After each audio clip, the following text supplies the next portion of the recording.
Good afternoon. Fine. March 3rd, 2025.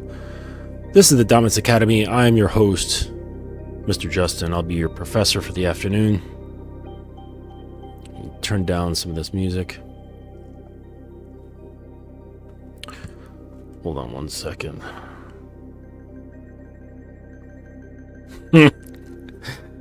I'm on this chat, with a couple other guys who are into the BDSM lifestyle, and this one guy, he's just got some problems. He's just let it be known that BDSM doesn't solve anything. Okay, if anything, it makes it more complex. So, but anyways, this guy, he had this tumultuous relationship with some girl. And, he says, is there any success stories of converting a dumped ex-girlfriend into a strictly friends with benefits? The internet thinks it's borderline impossible. And somebody in the chat says, never screw your screw into a worn hole. It will not hold. Old wise man advice. Yep. Never try to screw your screw into a worn hole. Yep. Just bore a new hole altogether. So yeah, I hope you guys are having a good afternoon. Going to talk with you about the benefits of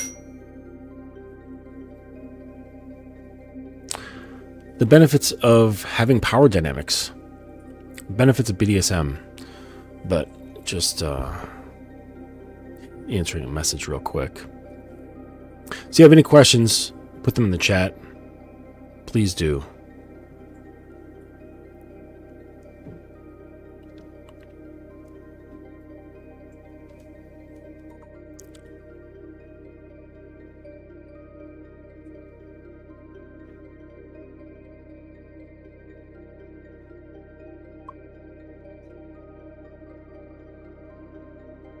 Yeah, I'm springtime's coming, so I'm looking to get my bike tuned up, and fuck me, prices are expensive for shit. I gotta get the valves done, and it's like anywhere from like $600 to $900 depending on who you ask. That's New York City for you. So let's hear. What's up, Dukalux? Yeah, guys think any kind of relationship will fix all their problems. Yeah, relationships won't fix your problems. You are pretty much the cause and the cure for all of your problems. That's basically what it comes down to. Hey, what's up, Mickey? Excuse me. So yeah, dominance and submission. The benefits of. So, of course, there's a bridge you must cross, right? There's always that bridge between, unless you're starting out in a DS sort of situation, which is what I've learned to do. I really don't start anything otherwise. So I make my branding, so to speak, very clear. I don't want any confusion about who I am and what I like to do. And I understand that can be confusing if you don't quite know that about yourself. You don't quite know, what you like out of the lifestyle. If you're a dom, you're a switch, you're a sub, and how much of that in that range you are. So I understand that it can be confusing, but also, just kind of put this in your back pocket that you're always going to be learning, right? So as the years go on, I'm learning more and more about myself as a dom, and and it's it's constantly growing. And sometimes things that I liked previously are no longer things that I like. And then I'll as my knowledge of myself grows, there's other things that I enjoy more. So, and I feel like for me, it's going from more crude to fine, right? So the crude, I would say, is just the physical stuff, right? Of course, because that's very exciting. It's engaging. It has a look and a sort of appeal to it, right? And so it's just very visually stunning and pulls you in. And you're like, wow, that's cool. Like, I want to try that. I want to do this. I want to say this or whatever. And that's cool and all. But, and, I still like that. But as I've progressed through my own journey, so to speak, it's become more mental. Like, I really don't care much about as much about the physical stuff, and I'm more into the mind and the heart, right?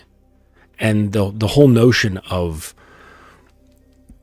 inviting a woman to her knees, not physically.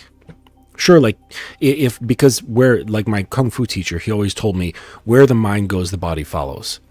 So if you bring a woman or you invite a woman to her knees, you invite her spirit to her knees, then it's very likely that her body will follow.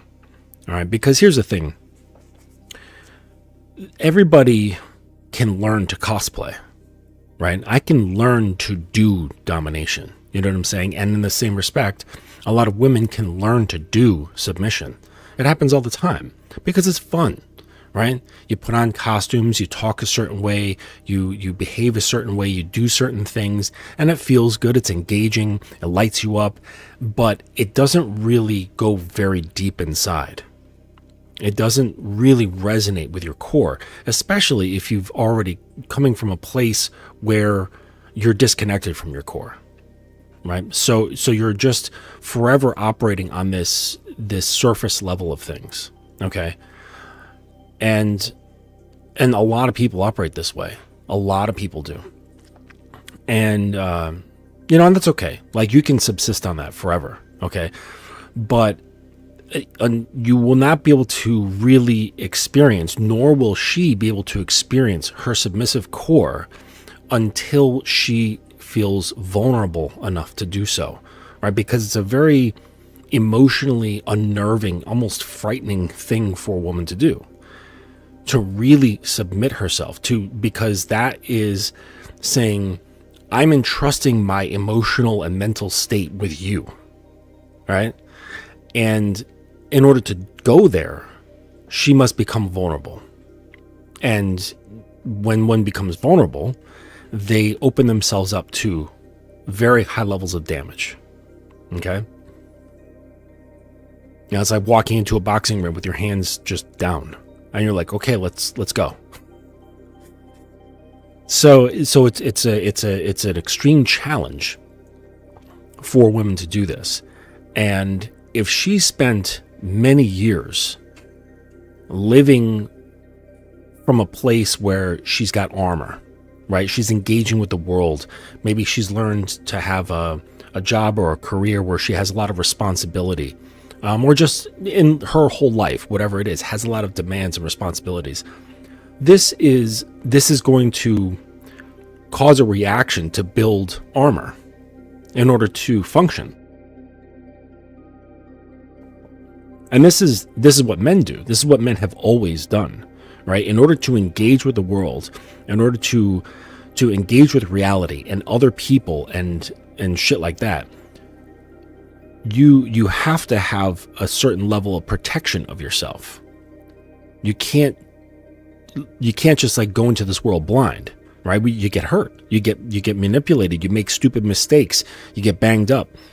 And so this is a human thing, right? Whenever you engage with a lot of unknown variables, you skin your knees and then you adjust and you learn how to deal with these things on a physical and emotional and psychological level. All right. So if a woman is doing this for many years, this is going to create a buffer between her conscious mind and that submissive core, that feminine core. And depending on what happens during that time period, it's going to make things either moderately difficult or extremely difficult to deal with that armor. The other thing is that when you get good at wearing armor and utilizing tools in which to engage with the world, it almost becomes enjoyable. You can feel a sense of power and strength from it. And this is good, right? It's fine. Again, this is what allows us to do things, right? But for a woman, this can separate her from herself. And she might feel good while doing it, right? And this is where you get the boss babes, right? Where they just feel really good in their masculine protective shell, right? And then they get just comfortable with living this way. And then it becomes difficult to engage with the men that they're very much attracted to. Now, granted, some men are the opposite of that, and they will be attracted to this. I know some couples that are like this, where the woman is has the masculine energy, so to speak, and the guy has the feminine energy, so to speak. She's out working, doing whatever, slaying dragons, and he's at home taking care of kids and the home. And for a small percentage of people, this works very well, okay? Because they're just comfortable where they're at and doing what they're doing. But, a lot of women, if you ask them, and I don't think you should, but if you were to ask them, what kind of guy are you interested in, or what kind of guy do you dream about, more likely than not, he's going to be a strong, masculine, grounded guy, okay? And in order to connect with her feminine core, you're going to have to do things that will help her trust herself to take it off. Help her trust that she's going to be okay in doing so. And again, this can freak people out. It can really freak women out, because not only does she have to trust you, she has to trust herself. Okay, because in the past, she's made certain choices, she's trusted her judgment, and it's burned her ass. And she's like, gosh, I don't know if I can trust myself because I've made poor decisions. So this is where I'm at is helping me survive. So I'm going to just stay right here. This is good, right? It works, right? I'm not dead. I can function fine. I do all the things that I need to do. Like, I'm good, okay? But from someone in my position, I'm looking at her and going, but are you really? Are you really good? All right. And they might not know what I'm talking about because either being separated from their feminine core for so long, or they've never experienced it before. And that's a travesty. Travesty in my opinion. Because I think that we should all be spending time learning to connect with who we truly are. We spend so many years learning to be something that works best for others, right? In a group sense, not specifically another person, but as society as a whole. And to a degree that works, but it also separates us from our true being, from our true essence. And so when we can tap into that, also from trusting ourselves as men, then we can start living authentically, okay? And this sends out a subtle beacon to her, okay? That it's okay to be yourself here. All right. Now, granted, this is not going to be easy for short flings. All right. This is going to be something that it takes time to develop. So it's typically going to be someone who you're with for a period of time. All right. Because frankly, most women are looking for relationships. All right. The only ones that aren't, I would say, are older women who are just saying, fuck it. Right? Like, I'm good where I'm at. I don't need a relationship. I've got everything I need. And really damaged women, like really fucked up girls right? They've been through the gamut. There's abuse, there's drug problems, there's alcohol problems. Like, they don't give a flying rat's ass about relationships. And I would say, typically speaking, you don't want either of these girls, right? I've got a friend who loves to involve himself with those damaged party girls. He fucking loves it. And because he's not so much into management, he gets into drama, right? And he just accepts it for what it is. He's just like, hey, this is part and parcel with dealing with crazy, fucked up party girls, right? I mean, the sex is crazy. It's out of this world, and they can do whatever they want. But it comes with a lot of drama. And I said, hey, if you want less drama, you can just enact some management skills, and things would be a bit easier. Just a bit. So, but he doesn't want to do that. That's not fun. But I don't blame him. So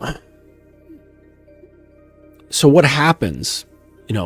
Of course, men are the leaders. Yes, I think many guys would agree that men are the leaders. And so it has to start with you. It really does. It does, man. Because you set the stage, right? The woman comes into your world. Hopefully, you're not coming into hers.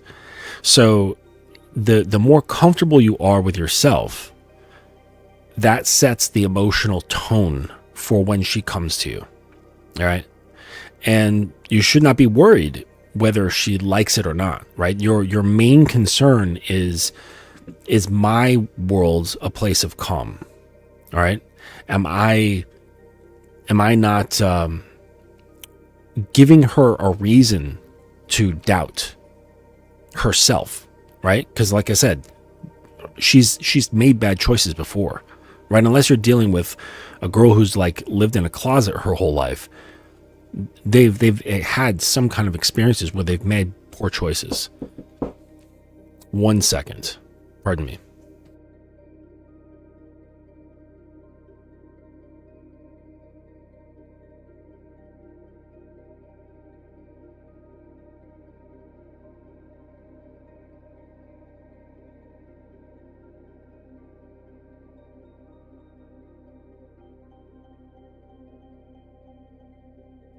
All right, sorry about that. I was seeing out the painter. Hired a guy to paint a room for me. So where was I? Setting the stage. So you first must learn to bet on yourself. You must learn to trust yourself and be able to go all in on who you are. And this, at first, when you're first doing this sort of thing, there's some mental pushback from your own mind that has doubt, where it's like, oh no, somebody might not like this, or what if it rubs people the wrong way, or what if people don't like me, or whatever, who maybe mom will get upset, or grandma, or whatever. This is the part that needs to be dealt with. So that voice gets extinguished, and there's no internal dialogue against your own mind from another part of your mind, right? Because she needs to understand when she comes into your world that this sort of mental behavior doesn't happen here.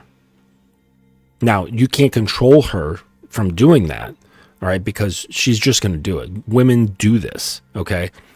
They naturally have this, like, what do the red pillars call, like a hamster wheel, right? Just ticking away constantly in their brain. And and that's just what they do. However, being in your midst, when you are comfortable, you're grounded, you have clear thinking, you trust your words, your thoughts, and your actions, and you commit to them, okay? You don't have wishy-washiness. There's no doubt in your behavior. This kind of takes some of that edge off. And she can see that you are an example of the state that perhaps she would like to be in. All right. Because women, generally speaking, walk around with a fair bit of anxiety.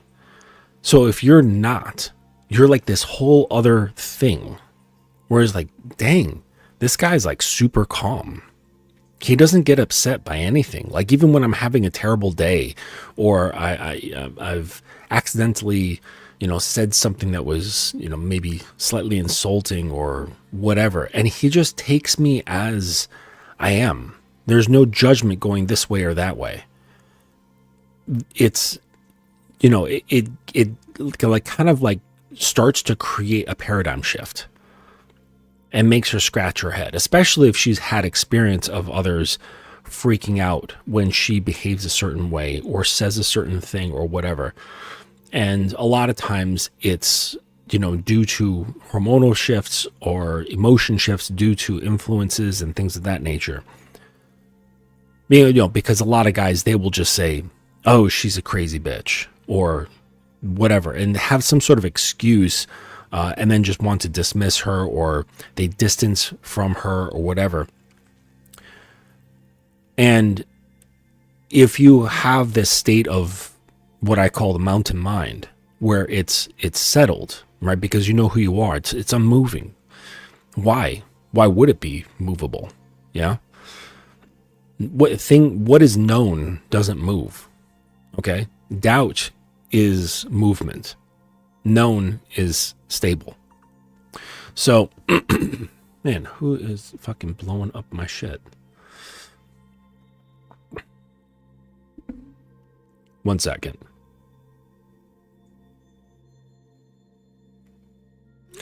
So, but yeah, it's all about setting that tone. Okay. And so she can feel this, and she can start to relax into her own ability to trust herself, to then trust you. Okay. And a lot of dudes, like, they want to have what they dream about in their minds, right? Like it's a fair thing to want a woman to feel so free and comfortable that she doesn't fear being in her vulnerable, submissive state and thinking less than she does. Right? This is a pleasurable thing for both you and her. Okay? I know you've been around a stressed out woman before. Okay? Maybe you remember it from your childhood. Or you've dated a woman who was stressed out. Okay? This locks them up. Stress and anxiety lock a woman up. When they have less stress and less anxiety, this allows them to kind of start to flow. All right. And when they flow, that's when they can come into your container.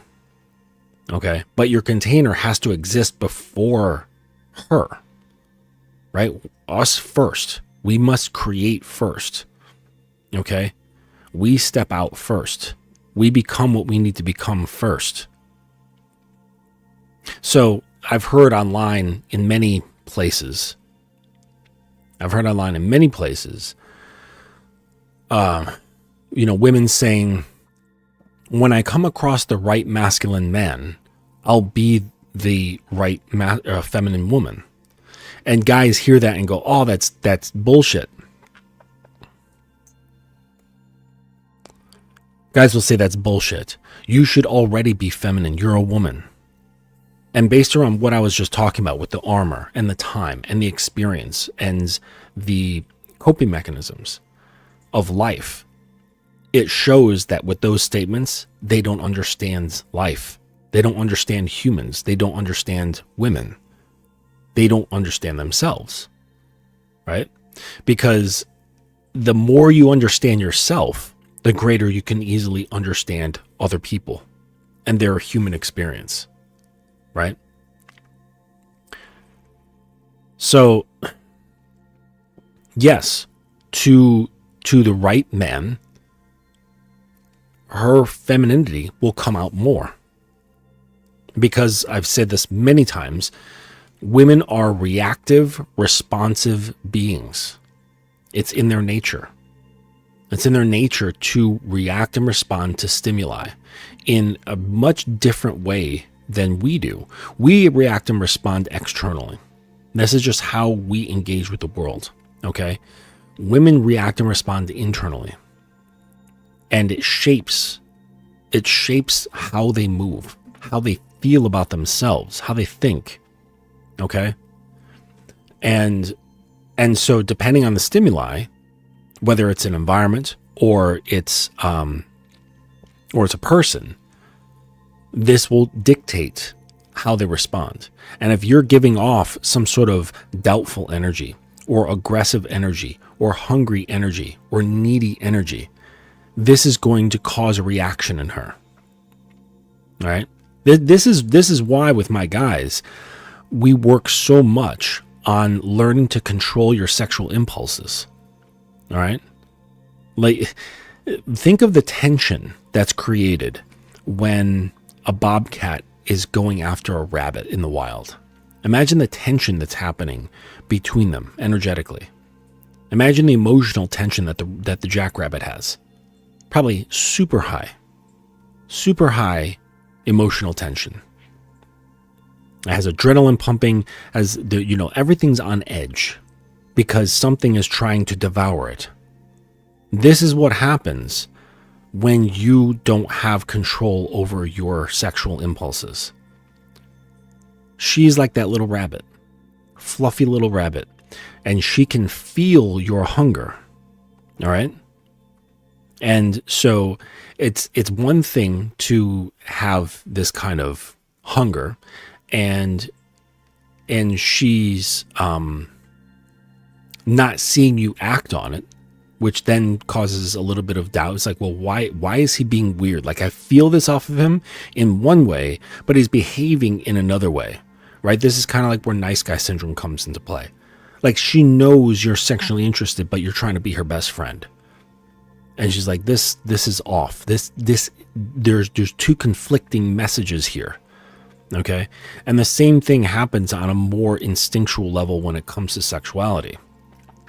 Right. So this is why my guys spend so much time learning to commune with their sexual nature while at the same time learning to control it. Okay. Because the better you understand something, the more easy it is to control. Right. So, and that's not to say to snuff it out, but it's to keep it on a leash. Okay. An obedient dog who sits when you say sit. All right. Because it's like, I want to be in control. I don't want to be led by impulses, because impulses have an outside stimuli. So that means that if I'm led by impulses and impulses are guided by stimuli, that means whatever is stimulating me can manipulate me. It can make me do things. I don't like that idea. I'm in charge, right? So if you're in charge, you're a man. Why are you letting sex dictate how you think, how you speak, and how you move? And if you're like that, how can she trust you?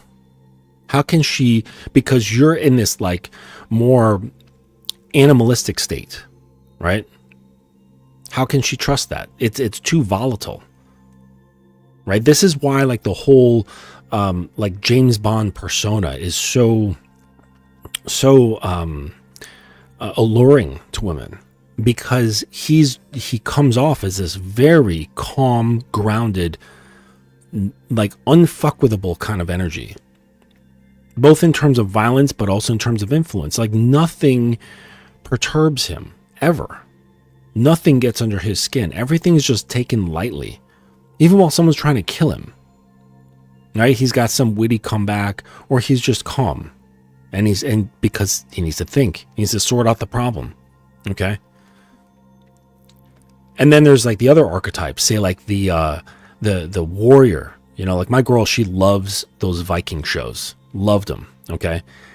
And the thing about this Viking warrior, he's got this other energy that's extremely aggressive, right? So it shows that he could do something with her. Okay. But he's got it focused in a totally other direction. his attention is on, whatever sort of conquest that he's focused on. Okay. With this very vicious, aggressive energy. And he's not really making her sexuality a priority. Okay. He's making battle and conquest a priority. So, this is kind of like, partially on an emotional level, like an Evo psych sort of thing, why women will fall for, guys who are violent, drug dealers, mob bosses, guys who've been in prison. The whole idea around the romance novels featuring vampires and werewolves and things of that nature. It's that, it's that primal energy. Okay. But if you can have that and it's brought into something that can be harnessed, this again brings about that trust. Okay. Because trust and believe, women do like to feel devoured, right? By the man that she wants to be devoured by. Okay. So it's not an aversion towards your hunger. Okay. It's when that hunger is controlling you. That's when it becomes a weird thing. Okay. But if you have the ability to let it off the leash at will and be able to call it back at will, and it's obedient like a little dog or a big dog, then this is like, oh, he's got things under control. In fact, I can't control him with my largest, most powerful bargaining chip, right? Like, see that girl, right? She in like the, on your screen there, she's amazing, right? Beautiful, nice tits, sexy little outfit, collar, looking up, serene look on her face, kneeling, waiting for a command, right? It's like that's all that stuff has no effect, right? See the man, it's on the left there. He's standing calmly, right? He's not doing anything. He's not pulled in. So she's learned from a very young age that she has this power that at first can't be explained. Like, she doesn't understand, like, when boys come around, at least like 12 years old, 13, when boys come around, why do they start acting funny? When do they start acting weird?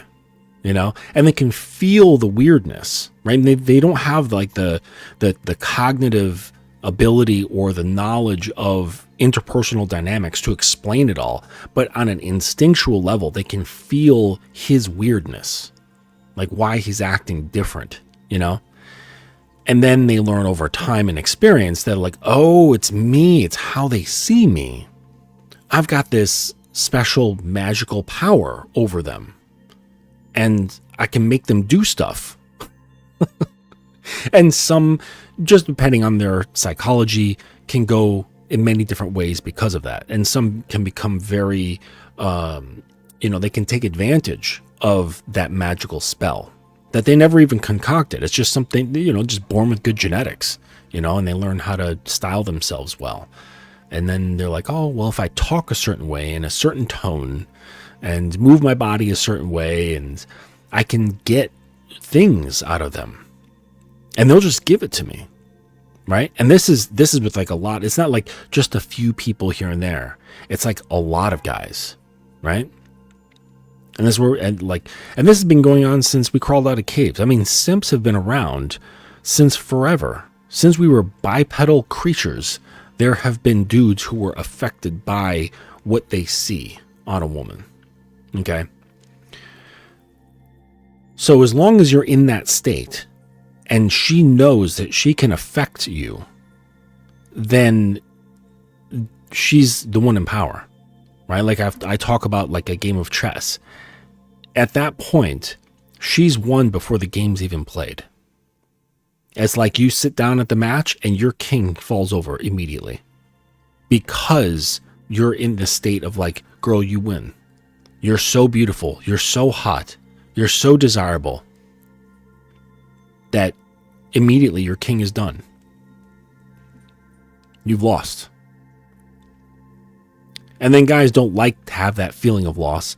So this is where the pickup community comes into play, NLP, all these like tactics, right? To try to hoist your king back upright and begin playing so that you can then regain this advantage that you've lost. And it doesn't matter, because the first stroke, you're already dead. Like, you already won. So all these like efforts, like, yes, you might fuck her, you might do this, you might do that. You have lost. Like, the game starts here, not in anything you do or say. Okay? That's why you hear me and some of my colleagues say that the game has nothing to do with women, it has everything to do with you. Right? This whole game is just about your mind and how you relate with yourself. You know, but like I was saying, how this relates to DS relationships, you gaining that control over that internal beast, and that's just one aspect. This sets the groundwork for so many other things. Okay? That's just a very important one that needs to be dealt with, because our primal base instincts are a lot of times the most powerful. So they really need to be handled up front.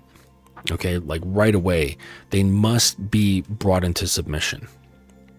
Right, which sends a note to her, this like subconscious note, like, okay, so if he's unaffected by me and he can bring his own sexual impulses to submission, there's a good chance he could bring me to submission.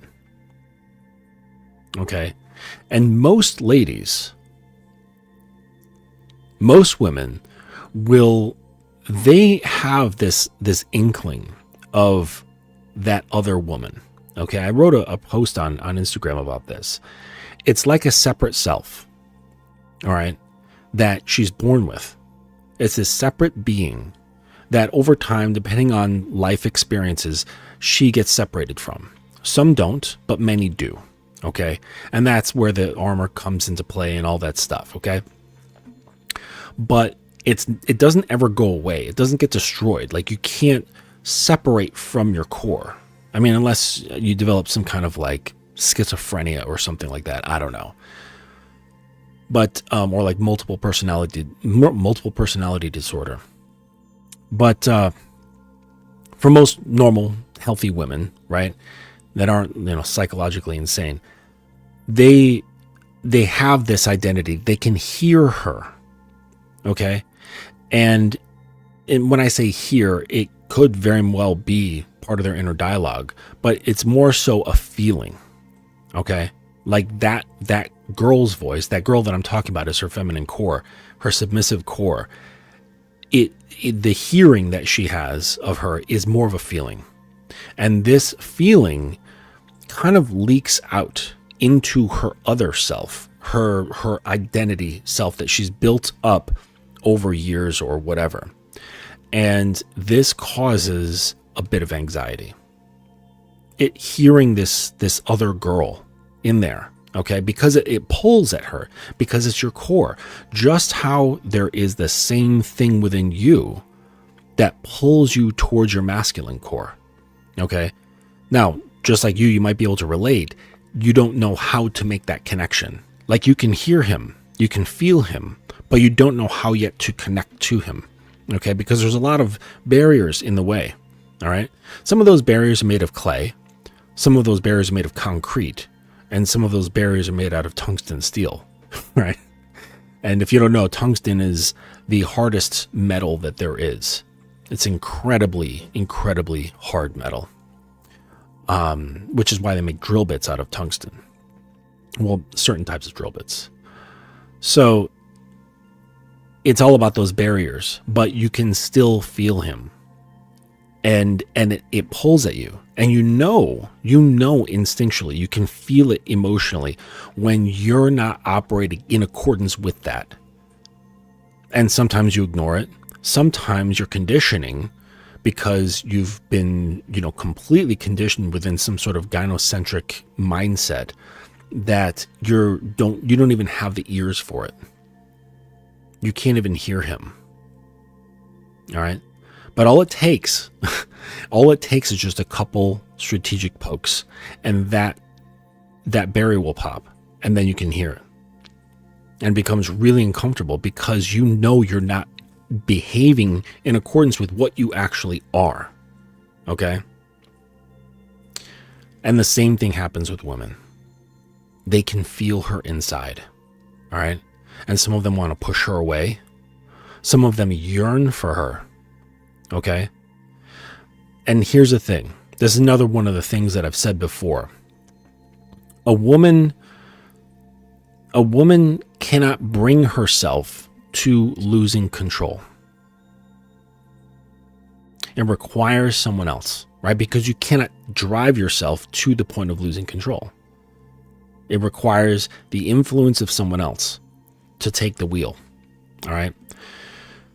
So that means that you must be the first. You must be the one to set the stage, the grounding, the self-acceptance, the self-trust, right? Leaning into yourself, leaning into your judgment.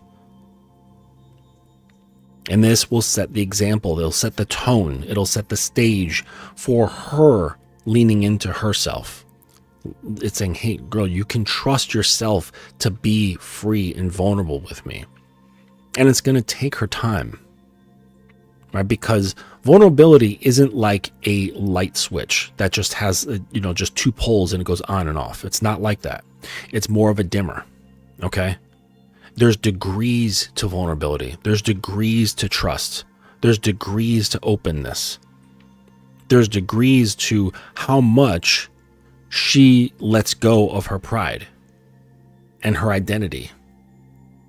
Okay? I know a couple of submissives that have turned that dial so far that their pride and identity is fucking gone. Now, this requires, she cannot exist without a very observant, mindful, and responsible, grounded Dom. Because he has to take harness of all of her. She's not making any decisions without his mind. It's a huge responsibility, right? So it's a weird, like, dual sliding scale, right? Because you may want to take things far, but you don't have the skill or desire to take things that far. You might go, holy shit, that sounds like a huge fucking responsibility and a lot of work. I don't want to do that. Okay? And maybe the girl wants to go that far. She's come to realization of some sort and says, I just want to let go. I don't want to fucking think at all. I just want to exist for my man. I just want to be. All right? And that's beautiful. Right? But it requires someone who wants to be the other half of that puzzle piece. So again, this is why it's so important to first understand yourself, because then you can determine not only who you bring into your world, but how far you're willing to take things. And this is with the case of, these deeper concepts, but also say in the realm of kink. All right? Like I've come across women who had interests and wanted a certain level of intensity that I was not into. And I'm like, I'm not going to punch you in the face. I don't care how much you're into that. Okay. I'm not doing it. That's a boundary of mine. Okay. Slapping is fine, but I am not balling up my hand and hitting you in the side of the face. I'll let somebody else do that. Yeah. Take a look. Mr. I am schizophrenic, but I am very close to normal compared to others who have the same diagnosis. Schizophrenia involves delusions, hallucinations, and some other stuff. Yeah, and this also is not a switch, right? It's not a binary thing like either you're schizo and trying to eat paint, or you're not. Right, it's a spectrum sort of disorder, and there's some high functioning schizophrenics and very, very low functioning schizophrenics. And, but I'm glad that you're not, trying to claw the ceiling and talking to people who aren't there. But yeah, so again, like it always comes down to you. It really does. And so when you become more attuned with who you are and what you like and what you're willing to do, with the acceptance of the idea that you're not complete, okay? But it's a lot easier once you get past those ego barriers, your pride barriers, and you're like, okay, here I am with my shadow and all, my flaws and all. I accept it. I accept everything, okay? And I know where I want to go. And I've gone so far within a certain pathway, and I understand it's not going to ever end. When you get there, that's really the beginning of everything, okay? When you start having the most genuine connections with people, both men and women. And I think that is the real purpose, right? Guys are, well, I think women, but I hear men talk more about purpose, finding your purpose, getting on your purpose. It's always superficial crap, right? Oh, my purpose is to start a not-for-profit that helps, abandoned animals. Okay, so what happens if all the animals find homes? Now what? You're purposeless now? No, your one and only purpose is to have that genuine relationship with yourself. That's the only purpose you have as a human. That's it, is to live authentically. That is the only thing that's worthwhile. Because everything else can change, right? Because the outside world is always in flux. It always has variables going on, and much of it is out of your control. So how can that be the purpose for you if it has something to do with this ever-changing world that you don't control? That doesn't make any sense. The only thing that makes sense in terms of purpose is you on you. That's it. And this has been the quest of, a number of philosophers, religions, all sorts of things, right? It's always been a quest to get to that place of, harmony with your own being. All right. But seriously, this is, and I know it's like I'm getting like meta here, but seriously, this is the real shit. This is the real thing where you can actually lead with influence, right? Guys think, oh man, leading is me having an understanding of a list of demands and a list of needs and desires and telling her what to do. And if she does it, great. If she doesn't do it, she's booted. Okay. It's like, yeah, but that is true, but that's like saying, religion is just reading some old book and worshiping God. It's like, well, yes, but it's a little bit deeper than that. Okay, it's a little bit more complicated than that. You're just scratching the surface when you say it in that way. And the real shit is maybe even beyond being able to describe in words, like what it's really about. Okay. But, when you're there, when you are having this unfettered communication relationship with yourself, you'll know. And I'm not a religious person, but from what I hear, people who have their, connection to God, they're like, I can't really explain it, but when you know, you just get it. And I'm like, okay, I'm just gonna have to take your word for it because I don't fucking understand. But I can understand from my own experience of myself. Okay. And so again, you become a beacon a beacon for her to be drawn to and then rest into. All right. And you have to just allow the process to happen. This, and it's like regular relationships, I don't think really do this. Okay. So kind of going back to the title, the great thing about power dynamics is that you get to lay things out in clear English, which gives you a structure. Okay. I mean, think about it. You look to like spirituality and religion. Okay. The whole things beyond text is very amorphous. It's very formless. It's very much a lot of like feelings and interpretations, and using your intuition mind and your wisdom mind, and dealing with things that, and your emotions, and dealing with things that are hard to put into words, but it gets you to a place of deep understanding. Okay. It would be very difficult to share this with other people if there wasn't some kind of structure, right? To kind of bring these feelings and intuitions and wisdoms into some sort of alignment that allows you to convey it to other people.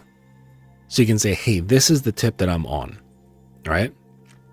If you're wondering, right? This is kind of how I'm going about it.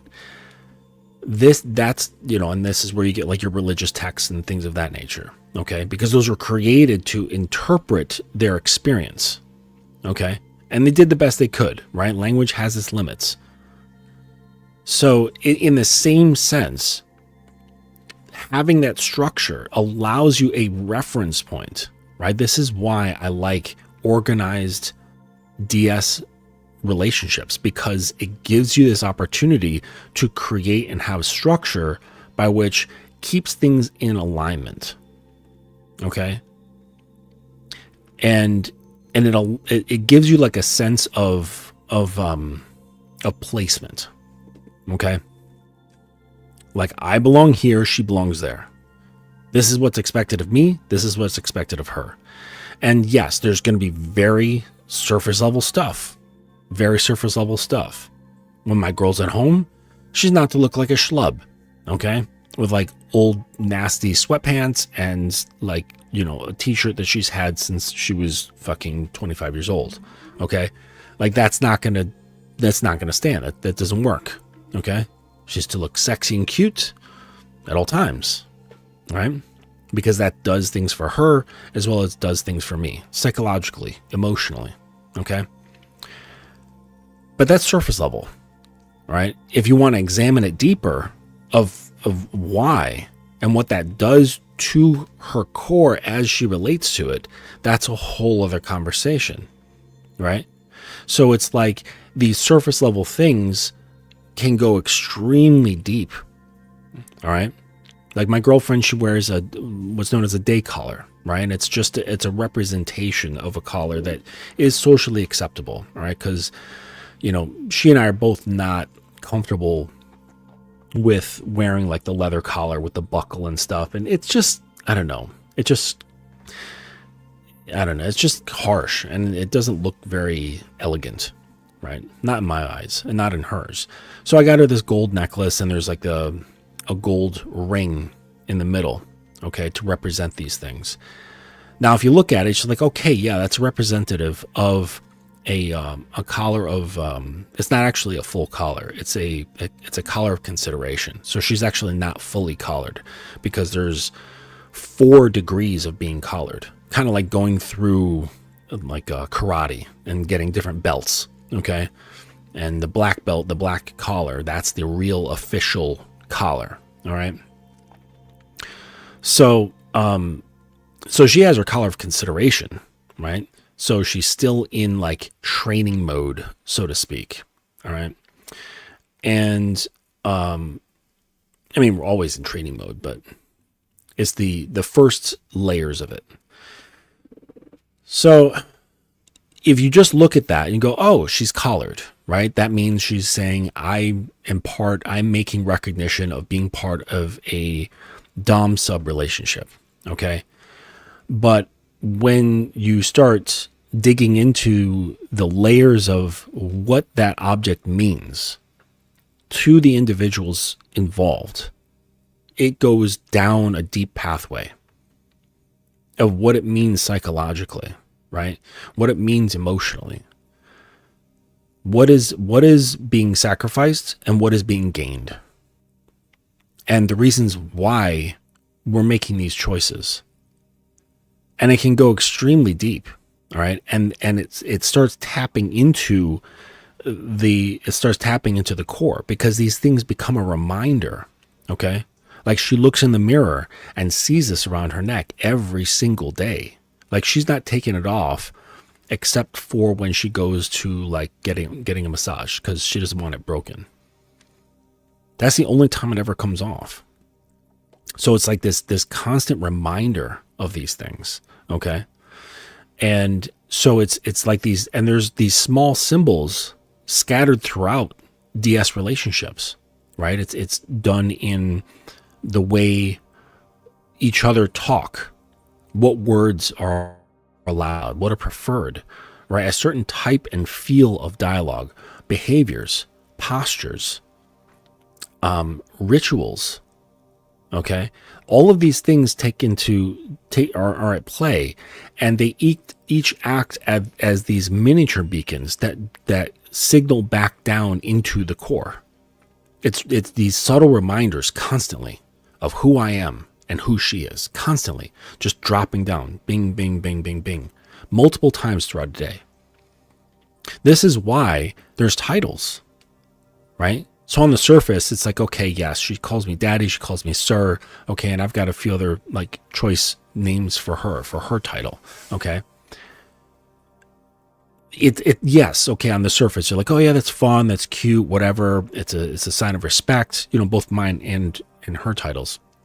But it's deeper than that, okay? Like when she calls me daddy or sir, that's a reminder to me from her. Not consciously, but the structure of it's set up that way as a reminder of who I am, to not forget, okay? Because I can lose sight. I can become forgetful. I can become lazy, okay? But I don't want to do that, right? So it's like this system that's set up to constantly remind and bring you back. Just keep touching back at that core. Keep touching, touch, touch, touch. Every single time these symbols are enacted, okay? But just that simple thing of having a title, okay? Having a small ritual when the two of you come together at the end of each day, okay? Or, if it's somebody you're dating, just every time you come together, there's some sort of ritual that reminds you of like, okay, this is the thing that we're experimenting with here. This is where we are exploring. This is who I am. This is who you are. Okay.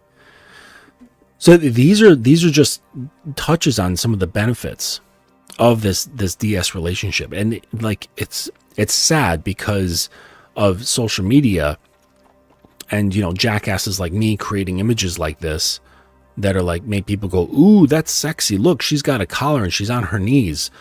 What a submissive little slut she is. And blah, blah, blah. Like that's all just scratching the surface of what's actually going on.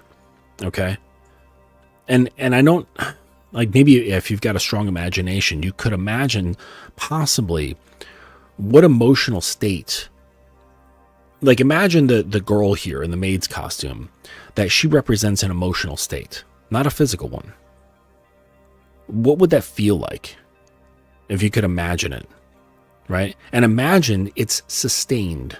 It's not just this little blip of an emotion, like, you watch some sort of comedy special on HBO and you're like, haha, that's funny. And you laugh for an hour and then you switch out of a different thing.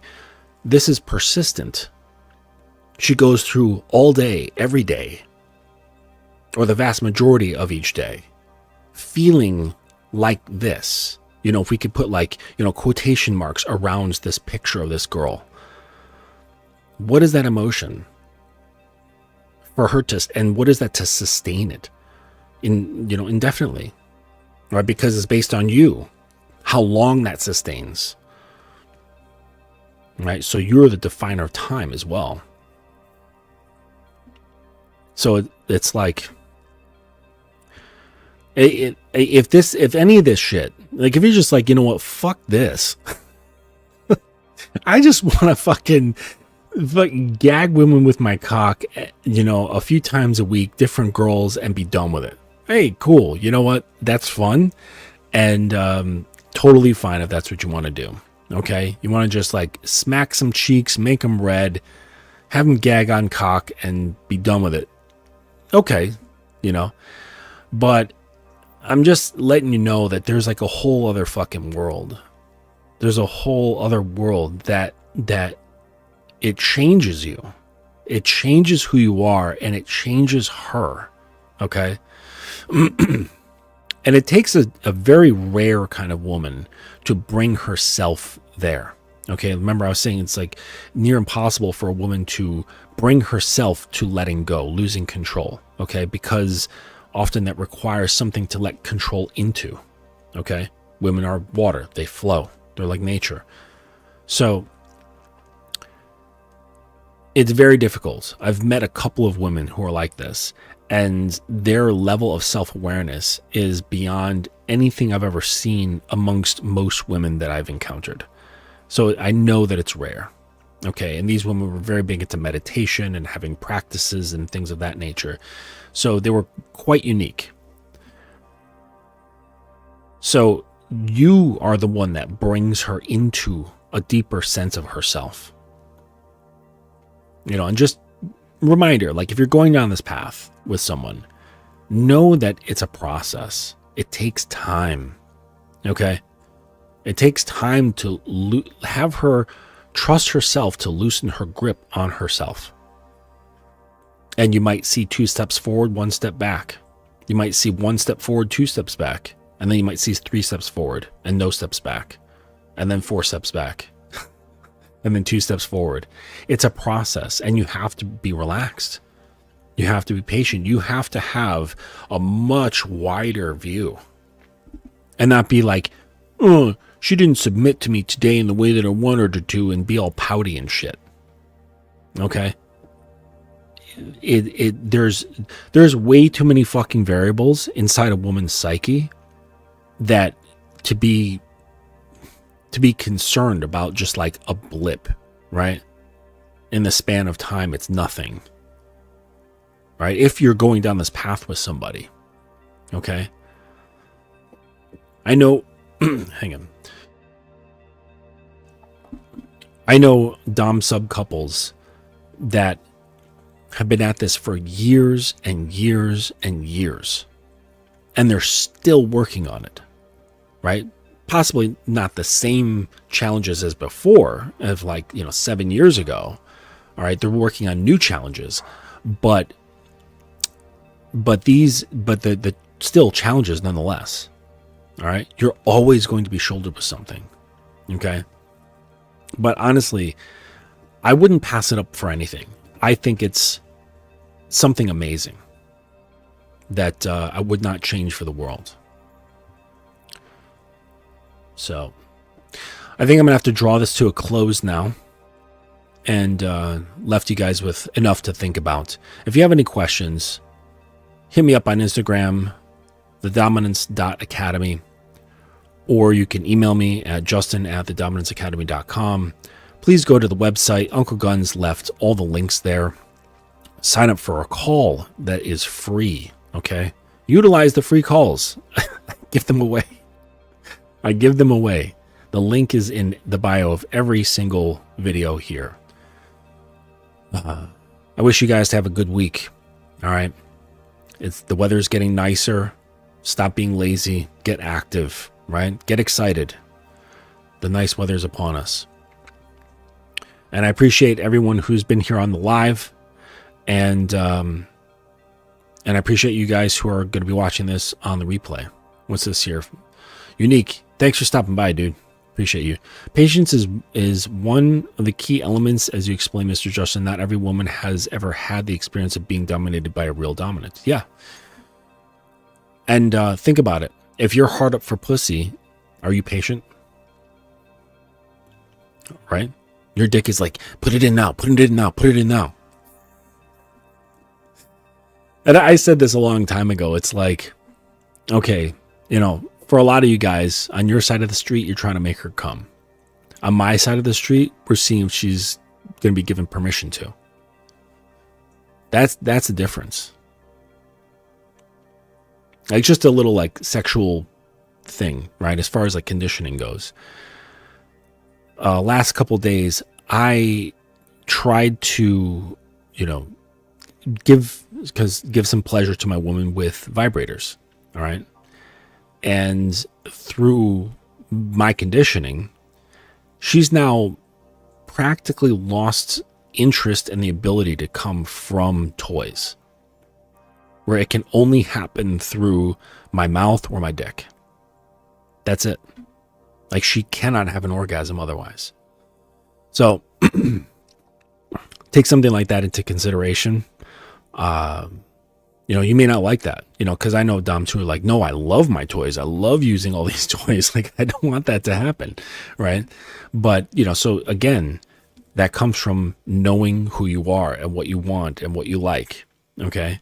And not, deviating. Right. I was like, no, this is what I like. This is the connection to me. Well, one of the connections that I wanted my woman to have with me, where she felt that I'm a greater influence sexually, mentally and physically than a toy. And I didn't expect it to go to the point where she just had no interest. Like it just felt like she like dead to her, right? Like the toy feels dead. And it's kind of off-putting, all right? And to that end, orgasm is practically impossible. So that's not exactly what I was going for. I wanted the preference, okay? But it seemed to have gone further than I expected, okay? And, to my liking, right? It was a I guess a happy accident, all right? So, replacing fake with real pleasure from a man. No, it's still pleasure when a woman comes with a vibrator. Trust me. Women love toys. They love them. Okay. But there's no real emotional connection that she can have with toys, right? It's just that surface pleasure. And the surface pleasure could be very powerful, but it doesn't harness her soul. Okay. It's not going to tell her to do things and feel things while she's getting fucked by that vibrator, right? It's not going to look her in the eyes and command her to say that she's beautiful, right? It's not going to command her to say that she has value. That's the little bit of dominance game for you. You want to be really impactful, right? Because everybody's familiar with this. I'll leave you with this little tidbit. Everybody's familiar with like the dirty talk, right? You're fucking her and she's all in her body and in her feelings and stuff. And you guys, let's just assume you're having like a great connection, both like sexually and non-sexually. And she's just in the moment, right? Everybody's familiar with the degrading talk and, that sort of stuff. Okay. It's pretty like on the nose. But if you go there and you take the totally different thing, right? Not dark triad, but like light triad. All right. And you start commanding her, because there's one thing with the commands, like, tell me you're a slut, tell me you're a whore, tell me you're a fucking cocksleeve, like all that stuff. You take the same model, but you instruct her to say positive things about herself. Remember I was telling you, women have self-doubt, they have self-rejection, they have anxiety, all that stuff. They don't believe, they have to like trick themselves, okay? But here's the thing. When a woman's in that state, all right, now let's just also assume she's open to you, right, on many levels. In that state of high arousal, she's vulnerable. Her psyche is open, her emotions are open, everything's open. And here you are, instead of doing the playful degradation type stuff, you're now instructing her to say that she's valuable, telling her that she has self-worth, telling her that she's instructing her to say, I'm beautiful, right? It hits totally different, hits way different. Okay. And it goes, because of the openness, all of these commands during that time of heightened arousal go straight into her subconscious. Okay. So use that to your advantage. Use that to both of your advantages, right? And, so lead how you wish. Because you might say, well, I'm not doing that fucking shit for a woman that hasn't yet deserved it. And that's fine. If that's how you structure things, that's totally fine. Okay. Or if you're of the mind, like, any woman that I'm with, I'm going to leave her better than I found her. Okay. That's fine too. Okay. So, try these commands, right? You, of course, have fun with the degrading stuff and all that sexy shit, but also try leading from the light side as well. And it will be, you just experiment, have fun. I think you'll be surprised. Yes, this is good too. I like to do this as well. This is, I call, what did I call it in the book?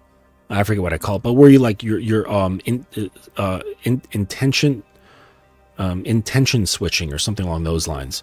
But say like you're having like easy examples, like you're having like rough, very aggressive sex, but then all of your words are beautiful, sensual, and nice, right? Or you're having intent switching. That's what it's called. Or you're having very romantic, sensual lovemaking, but all of your words are complete trash. So you're touching her and your tone and all this stuff. All of the sensory things are beautiful and sweet and sensual and romantic, but the content of your words are fucking disgusting and degrading. Right? Or you flip that. So yeah, I do this. And then you can also mix it up in the context of the words, like saying beautiful slut, right? So, all right, I'll answer this last thing and then, I'll let you guys go. What is your opinion on fendom, which a female is dominant? Have you ever come across one, and how did you handle them? I've interacted with them, but only in like munches and things like that. I've never had a sexual play with a fendom because that just wouldn't work. It's more like a couple of bros. Seriously, it's like a couple of bros meeting and talking shop. Like it's great fun actually. Coming across a female dom, because they're coming at it from a different place, but with the same interest, right? So it's just like meeting a girl who likes to ride motorcycles as much as I do and like working on bikes, right? I'm just like, I come at motorcycling differently, but we're both coming at motorcycling. And I think it's great fun. But so there's no way of handling them, so to speak. It's just interacting with another dom, It is what it is. There's very few true doms, right? And that's both for men and women. But what I have seen is women who have been in really, really bad situations, really bad. And then their cope is to swing the pendulum way the fuck on the other side. And they're like, you know what?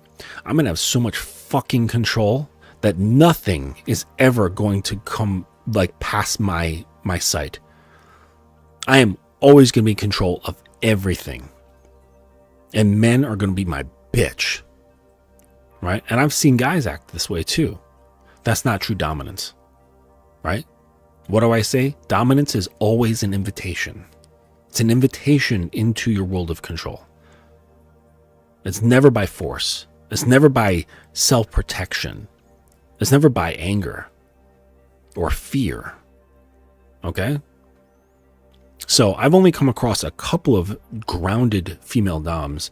I've come across a couple of doms that were not grounded at all, and they use it as a cope so they don't have to suffer anymore. Okay? But that also prevents them from really connecting. Right? Whenever your control is out of fear, that also takes you away from connection. You'll never actually connect with another person because you're afraid. And you build up this identity of like, I'm this badass who's in control. No, you're scared. You're totally frightened of genuine human connection because you never really learned how to control that from that perspective. So, cool. All right. Well, I hope this was helpful for you guys. I appreciate you guys joining me. I'm going to go, it's freezing outside, but it's the last days of cold weather in New York. I'm so happy. I'm going to go enjoy some sun, take a walk. All right, everybody. You have a good day, and appreciate you stopping through. Have a good one.